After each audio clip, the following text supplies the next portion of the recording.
You know, nature has a way of looking after us when we learn how to use the resources it provides. In this video, I'm going to tell you about an essential oil called Copaiba and how it supports our body. Copaiba is derived from the resin of the Copaiba tree, which can grow to more than 100 feet in South America. It's an essential oil that's been used in traditional health practices by the native Brazilians. Similar to black pepper, essential oil, Copaiba can help soothe anxious feelings. It can be applied to the skin to promote a clear complexion. When we take it internally, it really helps support the health of our cardiovascular health, our heart, our immune system, our digestion, our respiratory system. It's just a powerful antioxidant. Now, it doesn't contain any psychoactive cannabinoids, but it does contain the highest level of chirophyllene than any other essential oils known at this time. Now, chirophyllene is an irregular cannabinoid and sesquiterpene.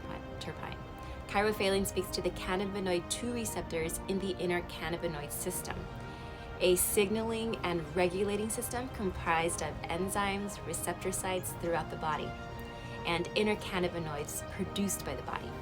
Now, cannabinoid receptors are found widely in the body and throughout all major organs. The endocannabinoid system acts as a major regulator in our body.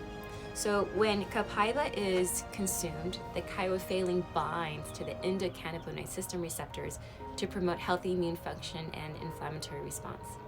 It also speaks to signaling the pathways that promote a healthy liver, digestion, kidney, heart, and brain function.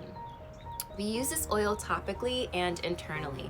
I like to use this oil with other essential oils like ylang-ylang and frankincense. I rub them together and I put them on the back of my neck, closer to the midbrain. In practice, I like to apply these oils to the spine where it's closer to the nerve root. Now, essential oils are a powerful tool, a daily practice, and they're safe for us at any age when used wisely.